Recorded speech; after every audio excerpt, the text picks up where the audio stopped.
भी अरे खेले भाई तो खिला ले बबलू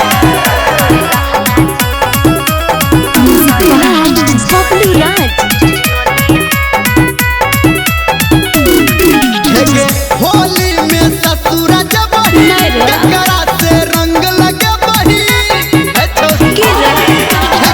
होली में ससुरा जब ककरा से रंग लगे बही घरे में बैठ के छौरी करवा की पछतावा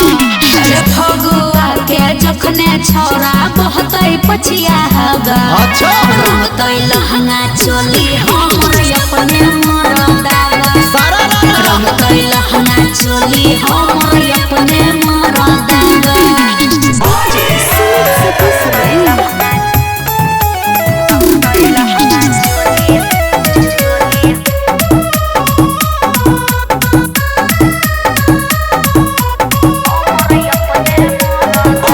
सुनै छियो सैया तोहर रहै छौ विदेश में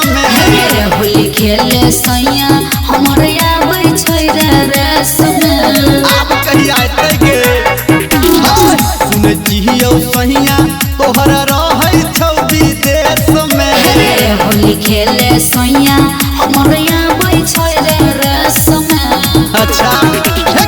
केकरा ले पुआ बनबही केकरा तू छौरी खियबही हम ही लगा देबौ रंग कर नहीं देखावा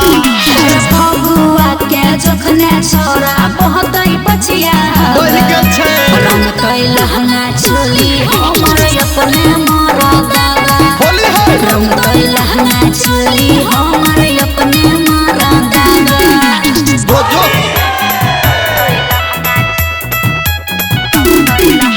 मां गायत्री रिकॉर्डिंग स्टूडियो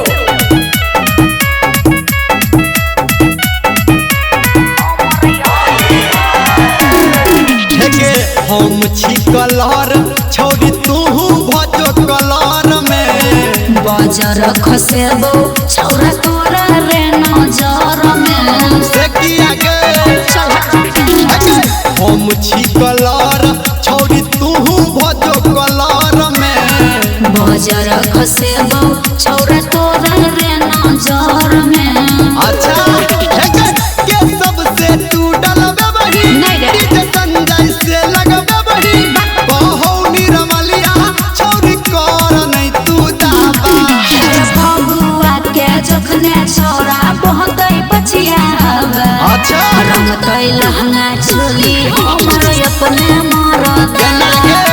रंगतै लहंगा चोली हमर अपने मरदावा हमरा से नहीं लगे नहीं रे।